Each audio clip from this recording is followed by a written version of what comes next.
There are two basic laws of wetting. The Laplace law or the Laplace pressure jump, which tells us the difference between the pressures across an interface when there is surface tension and curvature. And the other law is the Young's law.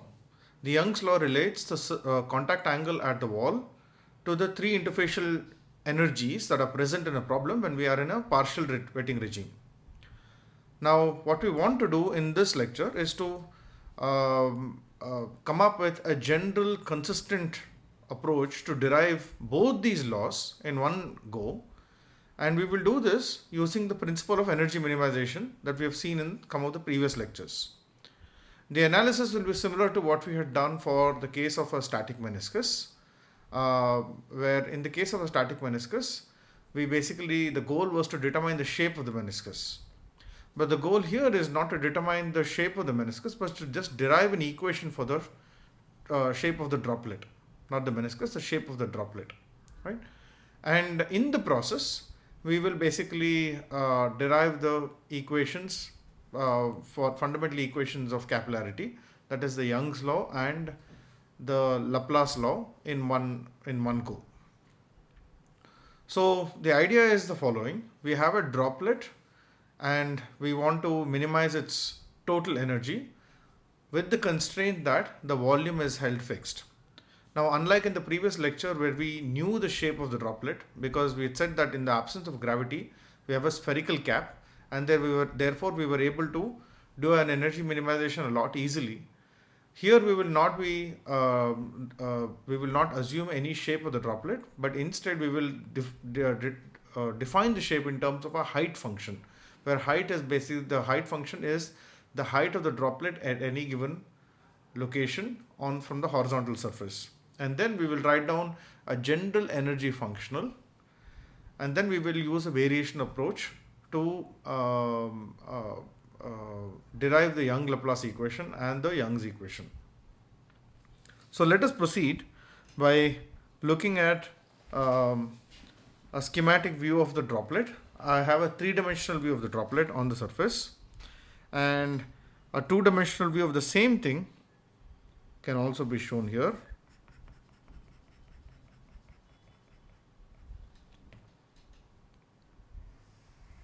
Of course, these figures are not to scale. Now, we have an angle here at the wall. Let's call it as theta E.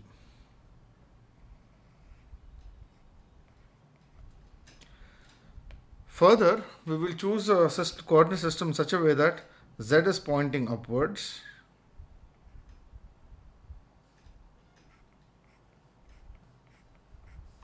My Z coordinate is pointing upwards. And at any given location, the height of the droplet is given by the expression Z is equal to h of x comma y, where h is the height of the droplet at that particular xy location.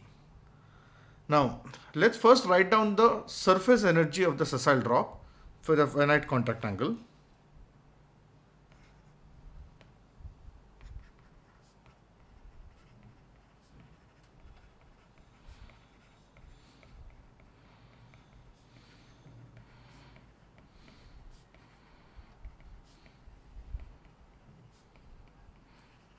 The surface energy of a sessile drop with finite contact angle, we've already seen this in the previous lecture. We'll call it as E surface. This is the functional of energy functional, which further depends on the area. So we have two area quantities that we have to deal with. The area of the liquid vapor interface times the surface energy density gamma or surface tension gamma plus solid liquid times the difference in the surface energy, surface tensions or surface energy densities. Right? Now, how do we proceed further? Now we have written down this expression. We can now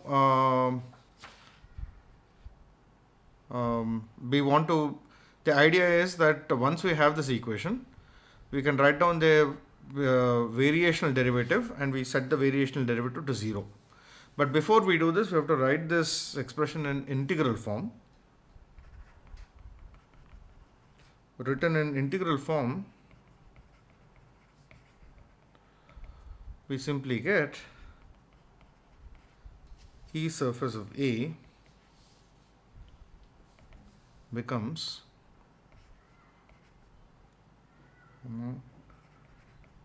dALB, where it's the area element of the liquid vapor interface plus solid liquid minus gamma SV. So this is a solid, sorry. This is a solid times area element along the solid vapor interface, right? So solid liquid interface. So the idea is the following. For the first integral dALV, what we are doing is we are taking a small area element along the surface. Now for this area element, this has an outward normal vector. That's the outward normal vector on the surface of the droplet. And similarly, we have the surface of the solid. That's the contact line that I'm showing. On the surface of the solid, I can also consider another area element. I'll show it in yellow. So I have an area element which is in the XY plane. So the idea is that this at the bottom, this is my XY plane, and Z is the height of the droplet at any XY coordinates, right? So if I take a small elemental area in the XY plane, I could say this is dx and this is dy. And I could also consider in the case of volume, we will basically take a small elemental volume inside the droplet. This elemental volume is needed when we take gravity into account. So I haven't used this yet, but it will become clear where we write this down. So we have this volume element, we have the elemental areas. Okay, so this is basically the expression for the surface energy. Okay, now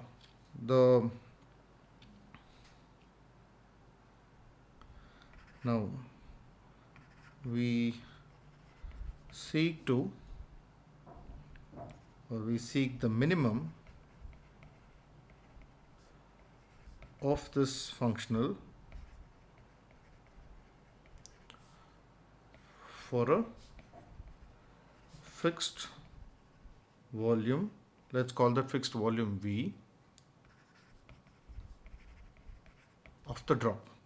Okay, so how do we do this? We achieve this by defining an auxiliary function.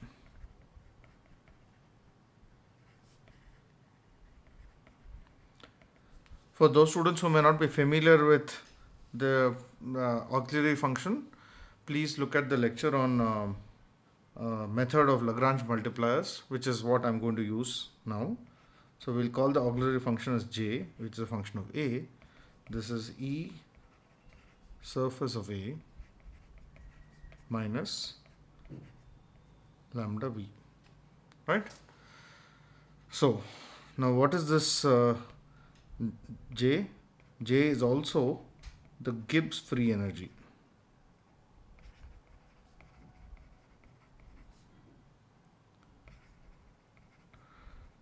Functional of the system.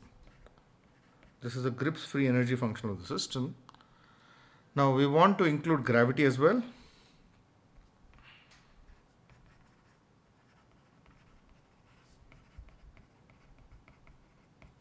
Include gravity, the energy density.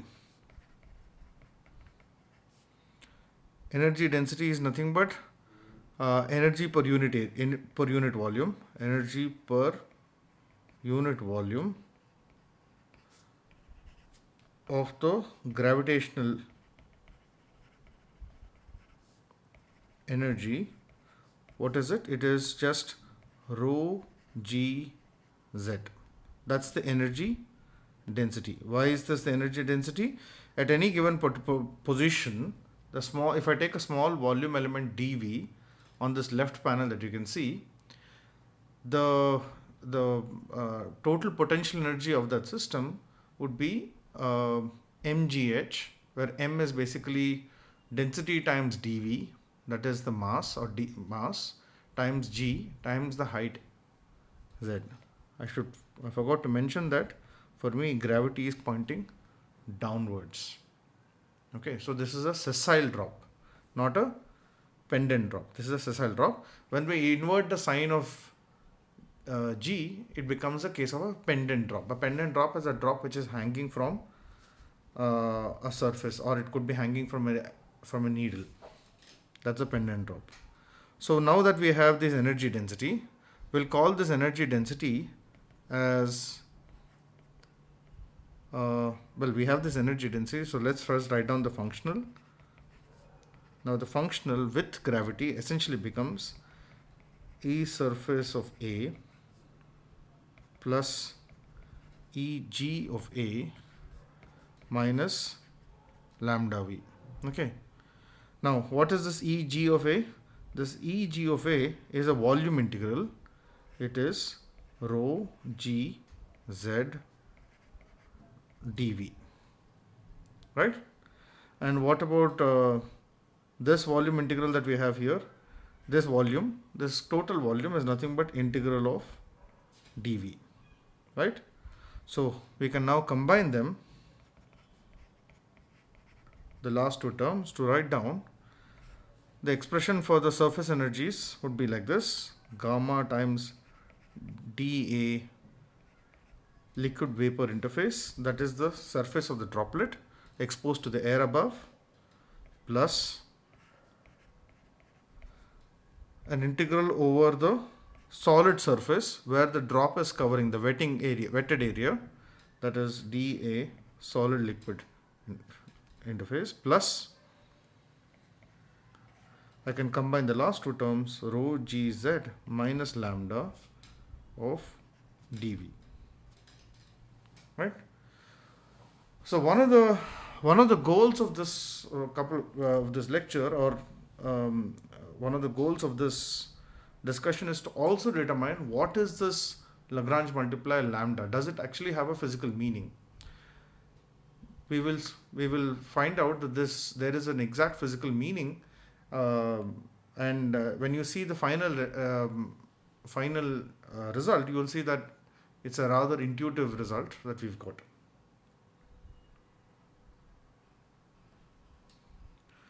Well, we'll determine the value of lambda, but you can already make a guess. If you look at the last expression, I have rho gz minus lambda. So the unit of lambda should be the same unit as rho gz, and if you work out the units of rho gz, it will be pressure. So lambda will be like a pressure. It at least has the units of pressure. Okay, so we'll find out what exactly it is when we take this analysis forward. Okay, so what are the couple of things that we have to now work out? We have to work out what are these elemental areas. For example, the elemental area, the first one, the easier one, this is along the solid liquid surface. This is just dx times dy, right? So this dASL is simply dx dy. Okay. The elemental area, this is on the curved interface of the droplet, and so therefore we can write down this expression, this area, to be dA liquid vapor is the dA liquid vapor magnitude. Okay, this is a vector, remember, an elemental area vector. Now why is it a vector? Because if you write down a small curved elemental area that is shown on the surface, then there is an outward normal, and the direction of the outward normal gives me the direction of that elemental area, and that's clearly changing as we basically go along the curved surface. Now how do we do this? If you basically write down this expression dA, this is the liquid vapor surface, will just be a cross product of these two vectors. Now each of those vectors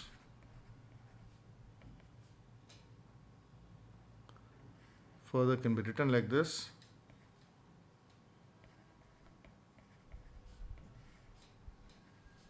These are coming from the normal vectors.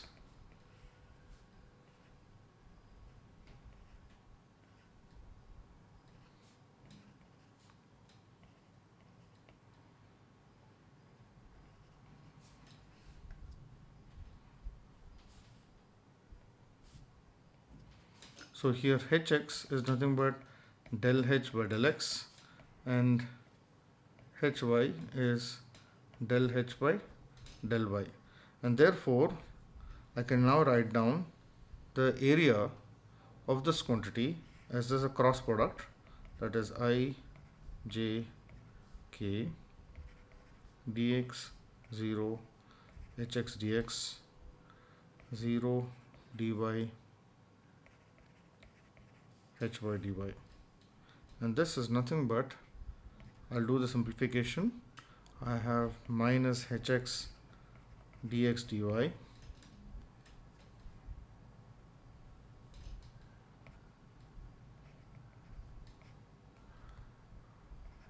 dx times hy dy, the final one is dx dy. So we can now simplify this to say that the area element in the vector form is simply dx dy is common minus hx I cap minus hy j cap plus k cap. I cap, j cap, k cap are unit vectors along I hat along x, y, z directions respectively. Okay. So now that we have got this, we now have a simple way to calculate the area. The area will simply be the magnitude of this quantity, which is just dx dy times 1 plus hx square plus hy square. Okay. We will also require the normal later on. We'll write down the expression for the normal.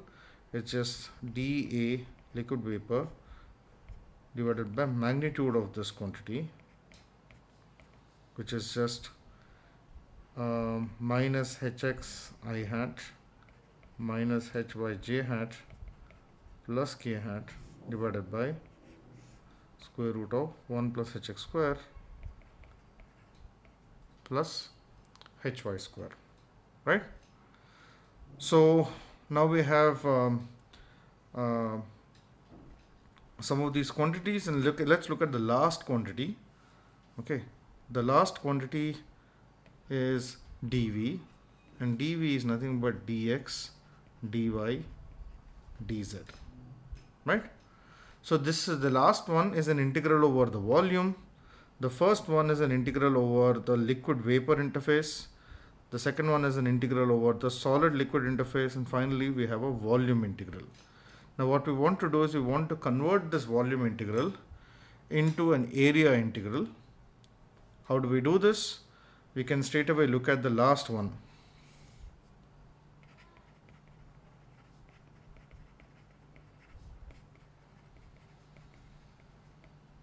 Last term in the energy functional. Let me write down that term. What is it? We have integral over the volume rho gz minus lambda dv. This is nothing but integral over x, y, z, separate integrals, rho gz minus lambda dx dy dz, right? So this can simply be written as integral over the solid liquid interface times integral over z, z goes from 0 to h, which is a function of x and y, rho gz minus lambda dx dy times dz. I can simply do the integral over z, and I'll simply get area of the solid liquid interface times rho g h square over 2 minus lambda times h dx dy. Okay, this is what I have. I simply now have the expression for the volume integral. I can substitute into this energy functional. Now let's substitute it into this full energy functional. Let's label this. Let's call this as equation 1. Okay, the energy functional now becomes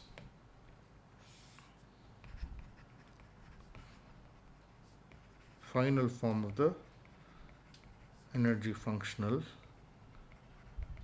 now becomes J of A becomes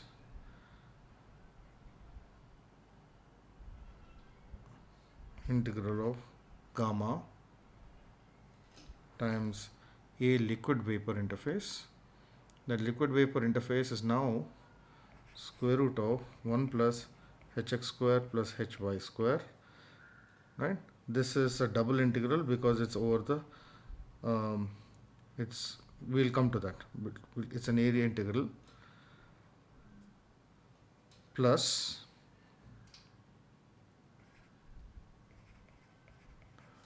that's the first one.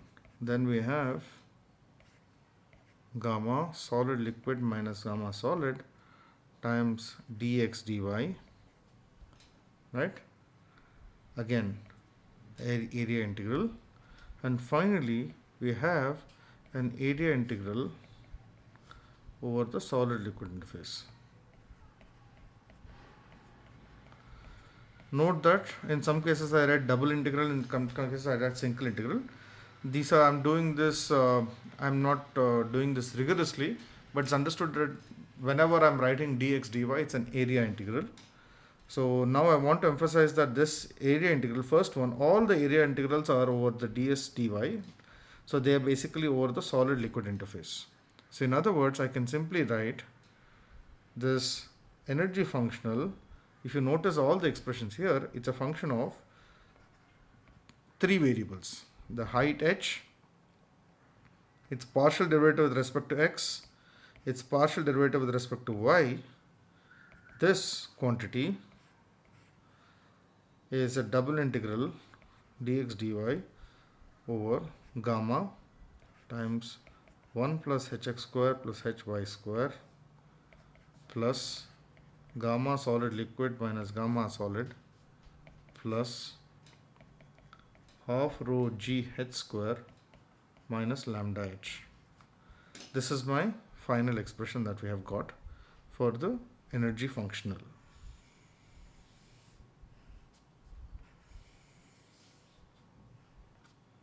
We'll label this, we'll call this as equation 2. Okay. Now, we can proceed further with this analysis, or we can make a simplification. Couple of things to determine. One is what is the physical meaning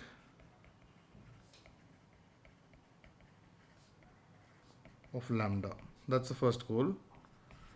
To derive the Young's law and the Young-Laplace equation.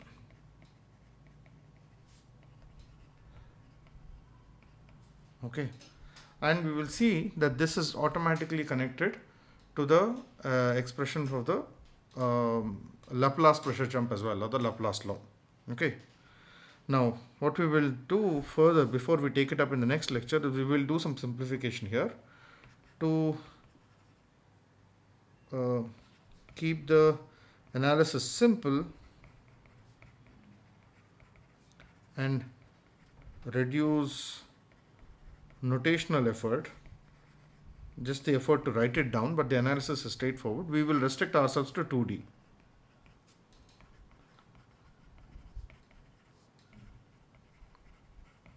Analysis to a two-dimensional problem.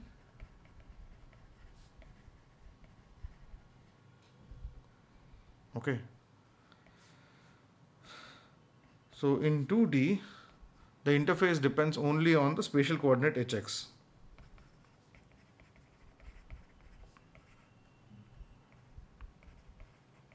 Interface height h depends only on one spatial coordinate.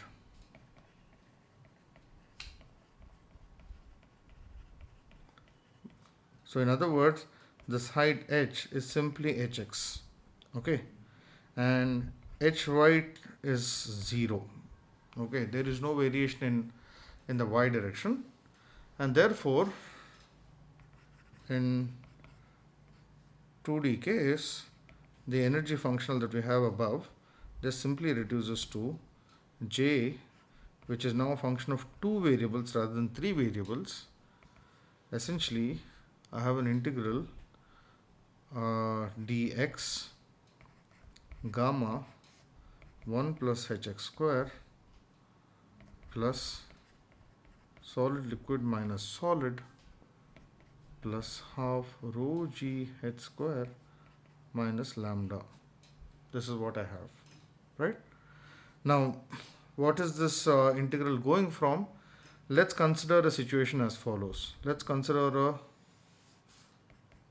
a solid plate which is flat, absolutely flat, and I have a droplet here. This droplet is, let's say, going from some location A to a location B. Okay, that's the x variation along this droplet. So in other words, this integral is going from A to B. Okay, and what we want to now do is to define this function in the quantity in this integrand. This itself is a function of height h and hx. So now we simply have, in a shorter compact notation, we have the energy functional is simply A to B dx of f h hx, right? So let's quickly summarize what we have seen so far. We wrote down the expressions for the energy of a droplet. These energies include the surface energy of the droplet surface, the surface energy of the wetted area. We have also taken the gravitational potential energy into account. And further, we want to do a constraint minimization problem where the constraint is that the volume of the droplet is fixed. So therefore, we have a constrained minimization problem, and we have an energy functional, which is nothing but the total energies that are involved, the surface energy and the gravitational potential energy. And then we have the constraint when we impose this constraint using a Lagrange multiplier. Then what we did was to write down the expressions for these energies in the form of integrals over the height of the droplet. And having done this, we got an expression for the energy functional, which further depends on three functions. That is the height, the partial derivative of height with respect to x, the partial derivative of height with respect to y. This entire energy functional, we can continue the analysis directly, but instead, just to keep the analysis simple and reduce the amount of effort that I need to write down these elaborate expressions, I have considered a 2D case, though the analysis will straight away carry forward to a three-dimensional system. So we have now the expression for the energy functional in 2 dimensions. Now what we want to do now is to consider variations of this energy functional, right? And this variation of energy functional, why would there be a variation? This variation will come about because by looking at variations of this height of the droplet, if the height of the droplet is varied from the height that we want, let's say the height is, let's say, h naught, we want to vary it from that and then find out what is the variation in the energy as well because of the variations in the height. And then we want to minimize this variation, right? So when we want to minimize this, therefore we set the variations to 0. And then using this kind of an analysis, we will derive the Young-Laplace equation. This is something that we had done in the case of a static meniscus, but in the case of static meniscus, our goal was to determine the shape, okay, or get an equation for the shape.